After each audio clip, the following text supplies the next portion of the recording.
સમાચાર સુરતથી જ્યાં અસ્તાન ગામે 1.5 વર્ષના માસૂમનું દિલ ધડક રેસ્ક્યુ કરવામાં આવ્યું। રમતા રમતા ઘરમાં કેદ થનારા બાળકનું ફાયર વિભાગે રેસ્ક્યુ કર્યું। ત્રીજા માળના ઘરમાં 1.5 વર્ષનું બાળક ફસાયું હતું। ફાયર વિભાગે ચોથા માળેથી ઘરમાં ઘૂસીને બાળકનું રેસ્ક્યુ કર્યું છે।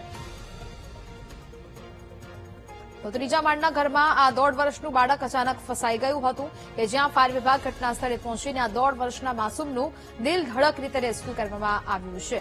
સુરત ખાતેની આ ઘટના કે જ્યાં આ દિલ ધડક દ્રશ્યો છે તે જોવા મળ્યા। ત્રીજા માળે આ બાળક ફસાયું હતું। સુરતના અસ્તાન ગામની ઘટના કે જ્યાં 1.5 વર્ષના માસૂમનું દિલ ધડક રેસ્ક્યુ કરવામાં આવ્યું। રમતા રમતા ઘરમાં અચાનક જ આ બાળક કેદ થઈ ગયું હતું ને અચાનક ફાયર વિભાગને જાણ કરવામાં આવી। ત્યારબાદ ફાયર વિભાગ દ્વારા આ બાળકનું રેસ્ક્યુ કરવામાં આવ્યું। ત્રીજા માળના ઘરમાં 1.5 વર્ષનું આ બાળક ફસાઈ ગયું હતું।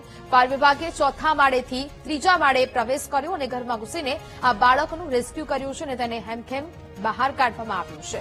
ફાયર વિભાગ દ્વારા આ દિલ ધડક રેસ્ક્યુ ઓપરેશનના જે દ્રશ્યો છે તે પણ સામે આવી રહ્યા છે।